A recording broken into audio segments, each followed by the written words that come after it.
साथियों नमस्कार, मैं हरिश्चंद्र बर्णवाल। कांग्रेस ने क्या गजब का खेल खेला है। लगता तो है दोस्तों कि वो कैसे छोटी छोटी पार्टियों के आगे गिड़गिड़ा रही है, मगर हकीकत यह है कि वो छोटी छोटी पार्टियों को औकात दिखा रही है। लगता तो ऐसा है कि मानो वो इंडिया अलायंस गठबंधन का खूंटा बांधकर सबको जोड़ना चाहती है, मगर हकीकत यह है कि वो इसके जरिए थर्ड फ्रंट के एक खतरनाक सपने को अंजाम तक पहुंचने से रोक रही है। बड़े ध्यान से समझ लीजिए। और सबसे बड़ी बात यह है दोस्तों कि तृणमूल कांग्रेस हो या नीतीश की जेडीयू, अखिलेश की समाजवादी पार्टी हो या केजरीवाल की आम आदमी पार्टी, सबको कांग्रेस ने गच्चा दे दिया, अपनी साजिश में फंसा लिया।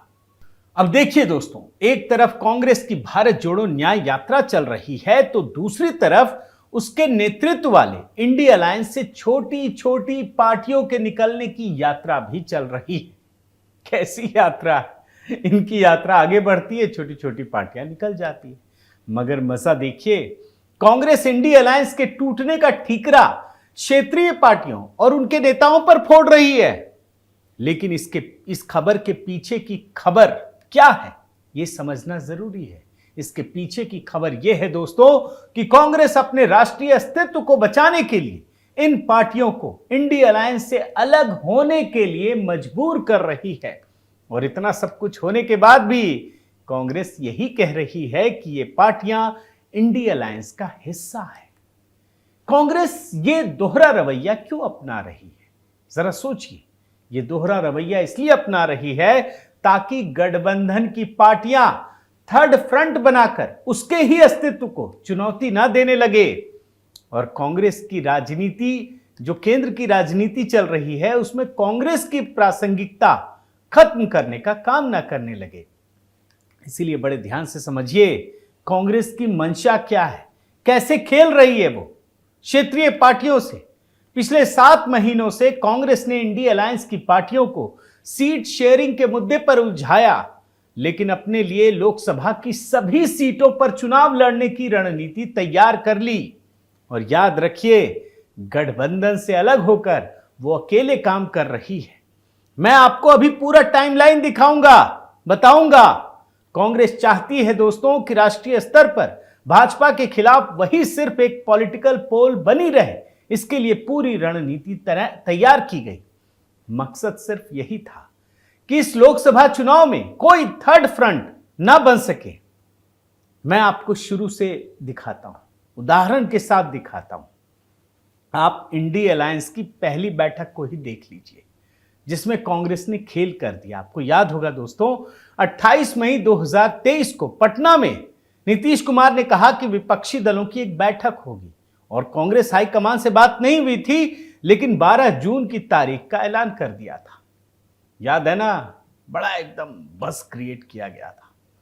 अब कांग्रेस क्या करे? कांग्रेस को लगा कि ये तो क्षेत्रीय दलों की बढ़ती हुई ताकत है, उसको कहां बर्दाश्त हो जाए, कहां मंजूर हो।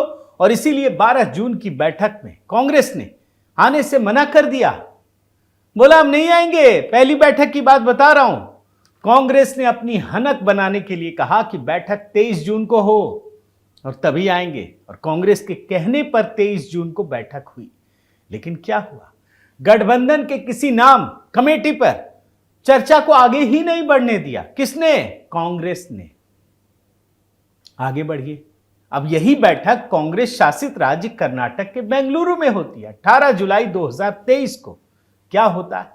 कांग्रेस अध्यक्ष मल्लिकार्जुन खड़गे ने नीतीश कुमार से पूरी कमान ही छीन ली। भैया, गठबंधन बनाने की पहल किसने की थी? नीतीश ने की थी। मल्लिकार्जुन खड़गे ने छीन लिया बेंगलुरु में। और इसी बेंगलुरु की बैठक में दोस्तों कांग्रेस की तरफ से घोषणा की गई कि 26 पार्टियों का एक गठबंधन, जिसको उन्होंने इंडिया नाम दिया था और हमने इंडिया अलायंस कहा। पहली बार अपन नहीं कहा था। आपसे संवाद के जरिए दोस्तों, ये है हमारे चैनल की ताकत, आप याद रखिए। और कई लोगों ने उस बात को समझा, जो भी ये सोशल मीडिया परिवार है। अब नाम तो उन्होंने इंडिया गठबंधन दे दिया। अब गठबंधन के नाम में कांग्रेस की चाल देखिए। गठबंधन का नाम वही रखा जो राहुल गांधी ने सुझाया था। जबकि आज खुलासा हो रहा है दोस्तों कि इंडिया अलायंस की पार्टियां गठबंधन का नाम इंडिया रखने के पक्ष में नहीं थी। वे तो कोई दूसरा नाम रखना चाहती थी, उसे वो पसंद ही नहीं था। कांग्रेस की शुरू से यही रणनीति थी कि इंडिया अलायंस की पार्टियां गठबंधन में उसकी सोच और समझ पर ही काम करे। और साथ में कांग्रेस ये भी सुनिश्चित कर रही थी कि इन पार्टियों को गठबंधन से अलग होकर कोई थर्ड फ्रंट बनाने का मौका ना मिल सके। थर्ड फ्रंट, बड़े ध्यान से समझिए, थर्ड फ्रंट से एक ही को खतरा है, कांग्रेस को। इसलिए शुरू से ही कांग्रेस गठबंधन की पार्टियों के लिए ना कोई रणनीति बना रही थी और ना कोई नीति पर फैसला कर रही थी। सबको उलझाए रखो। इंडिया अलायंस की पार्टियों को थर्ड फ्रंट बनाने से रोकने के लिए कांग्रेस अध्यक्ष मल्लिकार्जुन खड़गे ने पार्टियों को उलझाने का काम किया। कांग्रेस सीट शेयरिंग पर बात तो करती थी, लेकिन जमीनी स्तर पर सिर्फ इंडिया अलायंस की पार्टियों का समय खराब किया जा रहा था। ध्यान दीजिए, समय बड़ा कीमती होता है। 1 सितंबर 2023 को मुंबई में इंडिया अलायंस की बैठक में कांग्रेस के अध्यक्ष मल्लिकार्जुन खड़गे ने गठबंधन पार्टियों के दबाव में यह घोषणा की कि जल्द ही गठबंधन की पार्टियों के बीच सीट शेयरिंग को तय कर लिया जाएगा। यही कहा था ना, मैं तो लगातार आपको अपडेट देता रहा हूं। और इसके लिए बकायदा 13 सदस्यों वाली एक कोऑर्डिनेशन कमेटी भी बना दी गई थी। कुछ तो दिखना चाहिए। और इंडिया अलायंस की पार्टियों में खुशफहमी का माहौल बनाने के लिए राहुल गांधी ने मुंबई की बैठक में कहा था, गठबंधन की पार्टियों के बीच बहुत ही अच्छा रिश्ता बना है।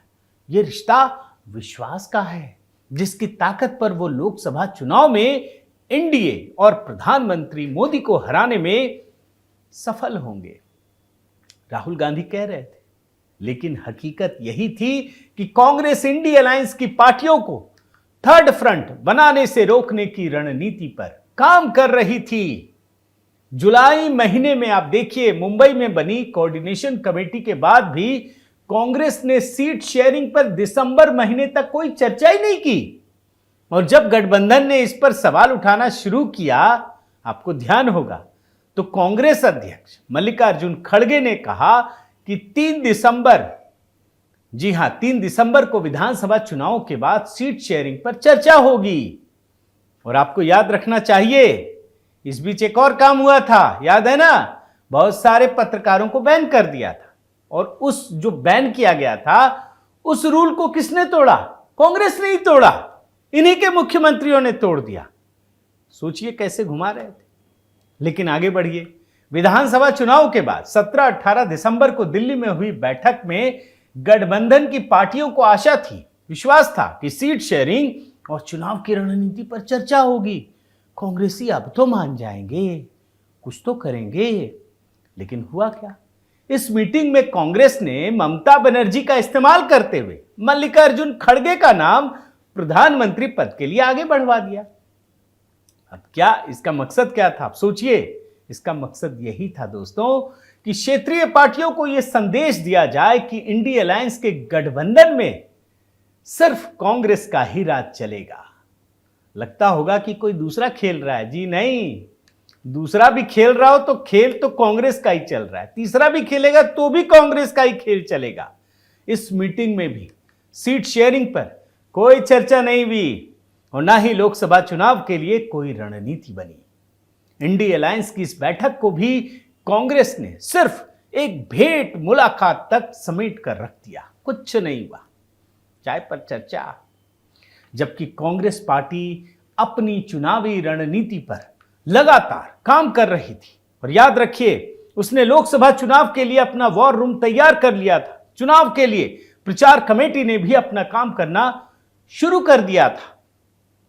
कांग्रेस ने बकायदा दोस्तों राहुल गांधी की भारत जोड़ो न्याय यात्रा का भी ऐलान कर दिया।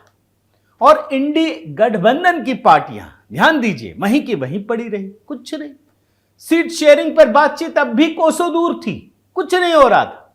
और सिर्फ दिसंबर महीने के आखिरी दिनों में कांग्रेस अध्यक्ष मल्लिकार्जुन खड़गे ने कहा कि अगले हफ्ते से अगले हफ्ते से सीट शेयरिंग पर बातचीत शुरू हो जाएगी। माने गोलगप्पा खिला रहे हैं। लेकिन सीट शेयरिंग पर देखिए, बातचीत के मामले को कांग्रेस ने अभी तक उलझाए रखा है। इसी का परिणाम हुआ दोस्तों कि नीतीश कुमार ने गठबंधन छोड़ दिया। समझ गए, सबसे पहले समझने वालों में। और पश्चिम बंगाल में ममता बनर्जी ने भी गठबंधन से नाता तोड़ लिया।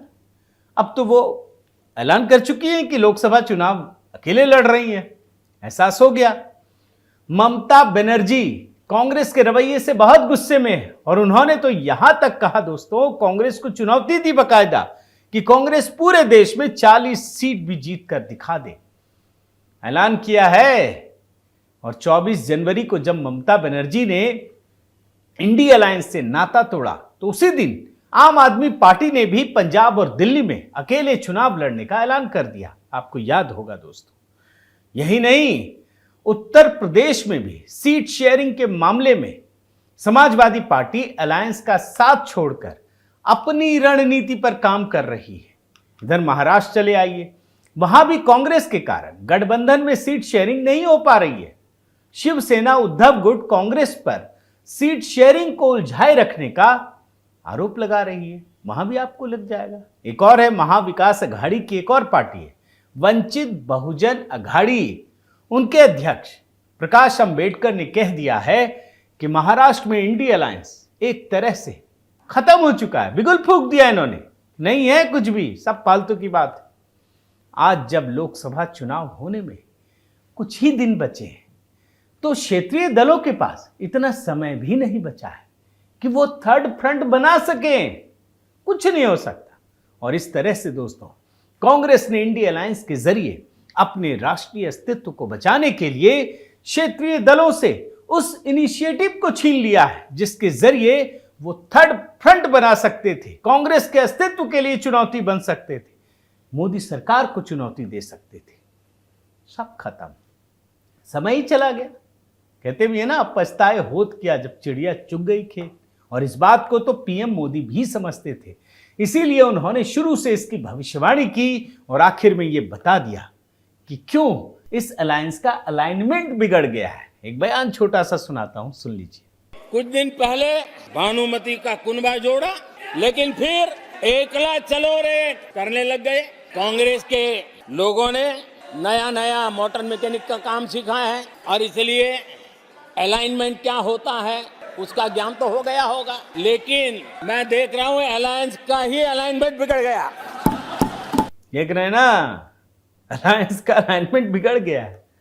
लेकिन कुल मिलाकर साथियों, ये बात सच है कि इंडिया अलायंस में कांग्रेस ही एकमात्र राष्ट्रीय पार्टी है। लेकिन कांग्रेस अपनी नीतियों और सोच के कारण आज क्षेत्रीय दलों के साथ मिलकर चुनाव लड़ने के लिए मजबूर है। यह भी सच है। और इस मजबूरी में भी कांग्रेस एक मंशा पाले हुए है कि अगर उसे अपने राष्ट्रीय अस्तित्व को बचाना है तो किसी भी कीमत पर क्षेत्रीय पार्टियों को राष्ट्रीय स्तर पर एक गठबंधन बनाकर विकल्प नहीं बनने देना है। बस अपने इर्द गिर्द समेट के रखो। और इसीलिए कांग्रेस ने इंडिया अलायंस के हाथों से उस 7-8 महीने के कीमती समय को बर्बाद कर दिया जिसमें वो कांग्रेस से अलग एक थर्ड फ्रंट गठबंधन बना सकते थे। अब तो कुछ बचा ही नहीं है, सब खत्म हो गया है। तो कांग्रेस की इस साजिश को समझना आसान नहीं है दोस्तों, कहीं नहीं मिलेगा इस एंगल से, किसी ने सोचा भी नहीं होगा। और हम जब मेहनत करते हैं दोस्तों आपके लिए, अपने लिए, इस देश के लिए, तब पता चलता है कि ये खेल तो बहुत बड़ा है। उम्मीद है आपको पसंद आया होगा। आप अपने विचार जरूर रखिए दोस्तों, कमेंट कीजिए, बताइए कि ये कहानी कैसी लगी। आपके अंदर, आपके पास भी अगर कोई एंगल है किसी नए तरीके से, यही नैरेटिव बिल्डिंग होता है दोस्तों, कि कैसे लोग नैरेटिव बनाते हैं, किस तरीके से खेल करते हैं। पहले तो समझ ही में नहीं आता था और हम सही समय पर समझ गए, इसीलिए मोदी सरकार बच पाई। अब तीसरा टर्म बहुत ही महत्वपूर्ण है, ये बात याद रखिए। और प्रधानमंत्री मोदी कल खुद कह चुके हैं कि अगले टर्म में वो 1000 साल के लिए अपनी रणनीति पेश करेंगे। तो हमें सतर्क रहना है। उम्मीद है आपको पसंद आया होगा। आप ज़रूर लाइक कीजिए, सब्सक्राइब कीजिए, शेयर कीजिए, कमेंट कीजिए। कुछ ना करें तो जय सिया राम लिखिए और अपना प्रेम और स्नेह बनाए रखिएगा दोस्तों। बहुत बहुत धन्यवाद। जय सिया राम।